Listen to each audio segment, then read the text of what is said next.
Today, we're going to talk about mental health in a way that very few people is talking about. A lot of the clips we're seeing on social media, no one is talking about mental health through this perspective. And today, I believe you're going to break free and get a great understanding and clarity on your struggles, what you're dealing with, and how mental health is affecting you in different areas and aspects of your life. You know, the greatest battle we face is in our own minds, is in our own self, and it's in our own nervous system. And why I say this is different than most that you hear on social media is I follow a lot of people. When it comes to mental health, I follow a lot of therapists, I follow a lot of counselors, I follow a lot of mentors, right? And a lot of the clips that I'm seeing, it talks about mental health in a way of getting over it as it pertains to relationships, as it pertains to other people, as it pertains to parents and narcissists and spouses and kids. And the perspective out there, which is a lot, pertains to other people and how you can navigate better because of the trauma caused by other people, right? Or the things or the annoyances caused by other people. And a lot of it is great information and it's true. But there comes a part and a walk in your journey where you, for yourself, will have to face accountability and have to grow in clarity, understanding, and bravery. And here's where I am today. And here's where I believe a lot of people is going to get help and healed. Like I said, some of the biggest battles we face, some of the biggest struggles we face, the biggest obstacles we face is in our own mind and our own emotions and our nervous system. And that honestly has less and less to do with others, people around you, because you become of a certain maturity, a certain age, a certain awareness in your journey where you're going to have to stop saying that the people that's annoying you is annoying you. There comes a part in your journey where you're going to have to stop saying the people that you don't like, it's their fault, right? There comes a part where the accountability starts pointing more to you than to them. Yes, they may have hurt you, caused trauma, and did things. Yes, especially when you're early or you're a child or you're growing up. But there comes a part in your walk and in your mental health journey where you're going to have to pull up your bridges. I don't know what bridges mean. I heard that term. You're going to have to pull up your sock and start taking some accountability. If you're far along in your journey and you keep saying, this person annoys me, I'm so annoyed when they do that, I can't stand when they do that, it's not the people that's doing what they're doing that's you're annoyed with. It's the fact that you can't control or you can't handle your own emotions. You you project that on others as if everybody around me act or behave a certain way, then I'll be good. Wrong. It doesn't work that way. Sorry to break it to you like that. It's on you and it's on me. I can't get mad at somebody that's annoying me who is not deliberately trying to annoy me, right? Because I'm annoyed. I have to figure out, hey, why am I annoyed? Why am I feeling annoyed? What about what that person is doing to annoy me? And in some cases, it's more about the person than what they're doing, or how you feel about the person than what they're doing. Because I know two people could be doing the same thing, but you could be more so annoyed at one than the other because of how you feel about the other. And everybody under the sound of my voice know what I'm talking about. So it's not a people problem, it's a you problem. But Paul, what about the person that's deliberately trying to annoy me? If anybody's deliberately trying to annoy you and it's working, they just found your weakness. That's all. That's especially I look at my kids. I have siblings growing up. I remember, right? You all know how to get under each other's skin, right? And when you live with someone or you're in close proximity with someone, it's easier to know what gets under somebody's skin in relationships, in marriages. And once you know where something annoys someone, you know how to use that as a weapon. right? You will keep using it. And I'll tell my kids all the time, if one of my kid is rage baging another, I would say that will most, I could tell the other person to stop, but the minute that annoyance no longer bothers you, they will have to stop on their own because they realize it's no longer a weapon they could use against you. I hope you're following me what I'm saying, right? Because you ever hear the person that always talks about, oh, I'm so annoyed. Oh, I can't be around them. They're so annoying. They're so annoying. It's not the people that's annoying. It's you. You. It's you. You're the weak one. You cannot control your emotions. You cannot control what is it about them that's annoying. So what you do is you pull away and you keep away and you blame others. The part about Let me tell you something. The part about mental health that's the most freeing, healing, and healthy is when you could recognize the things that annoy you and bother you and master them. In relationships, in marriages, let me tell you something. If you're thinking about getting married or you're married and you're struggling with something that your spouse does that just gets under your skin and annoys you, a lot of times you try to change the spouse. For those of you who've been married for a long time, how is that working out for you? I've been married for 20 years. I'm purposely being quiet in this point to let you think about what I'm saying. If you've been married for a long time and you've been trying to change someone from a habit that annoyed you, how is that working out? What ends up happening? Now, if the annoyance is something that's harmful or abusive or anything like that, that's different. And we're not talking about that.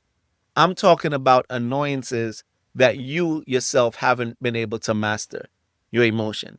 What happens is over time when you really love the person, you build up tolerance. You build up patience. The person may change over time, but it's your patience and your love with that person that allows them to change. For example, there are things that I did that I know annoyed my wife, right?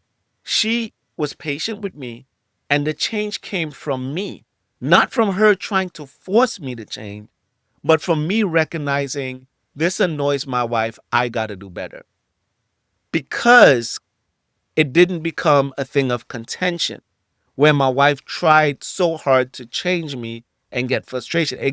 My wife was able to ignore me, and get over it in a way where she can communicate, Paul, I really don't like when you do this, or I really don't like it. It really bothers me when you do that.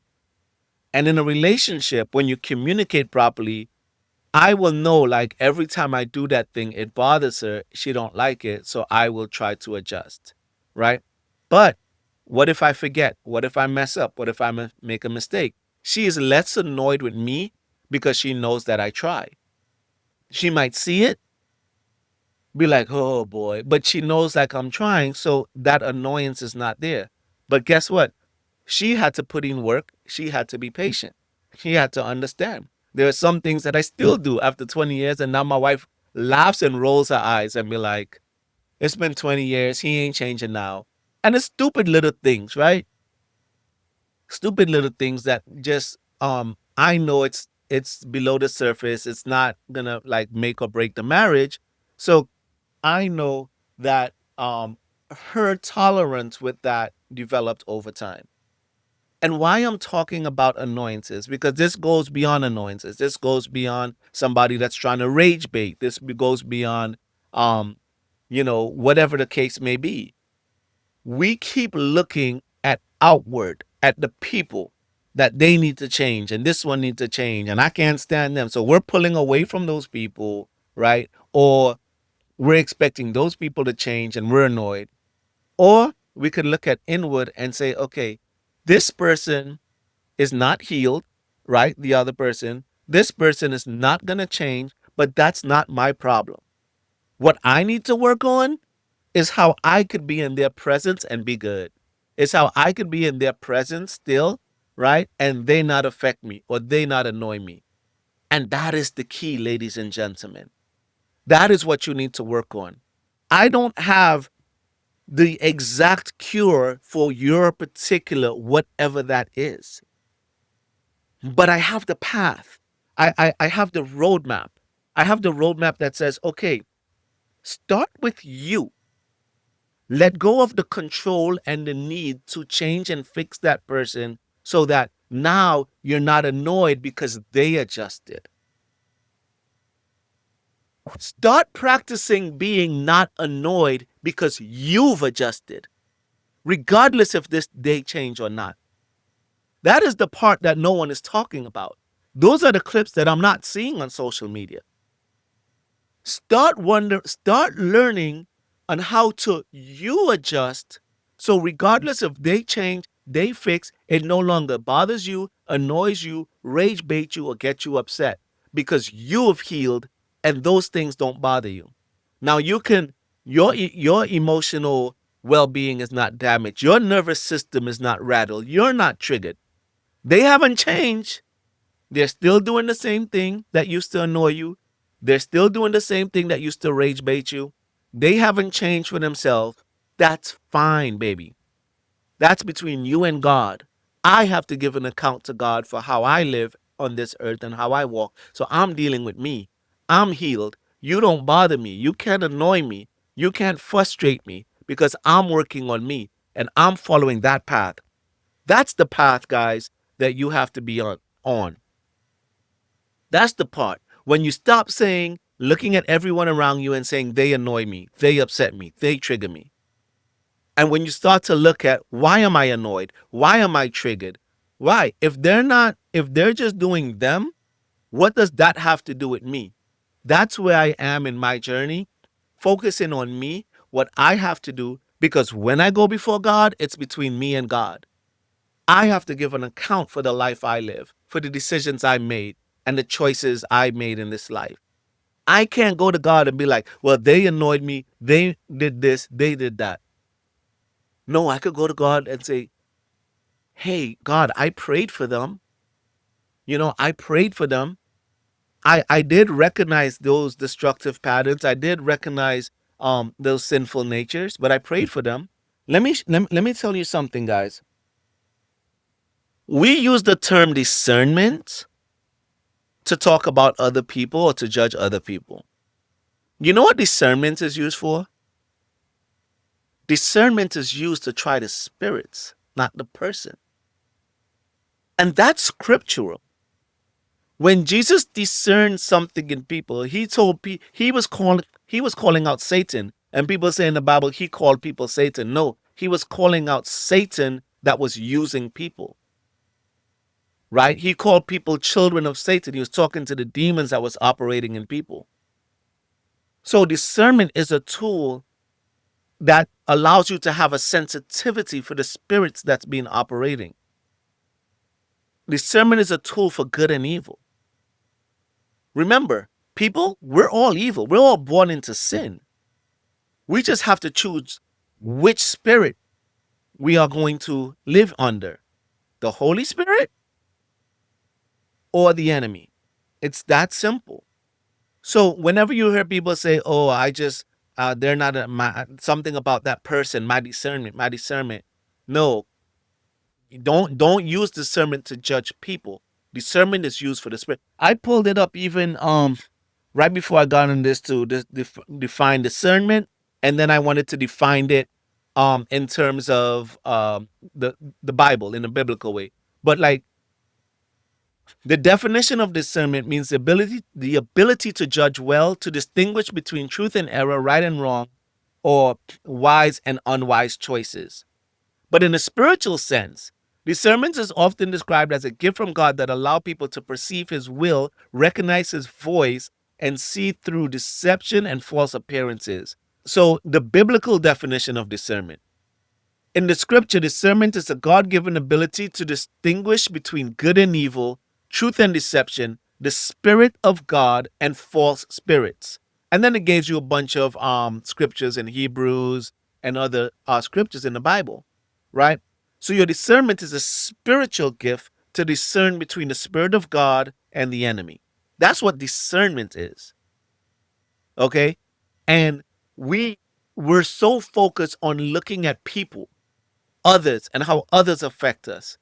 And you can hide in this bubble, protecting yourself from people that's annoying you. And the whole time, the problem is you. The problem is in your own head. The problem is your own emotional state.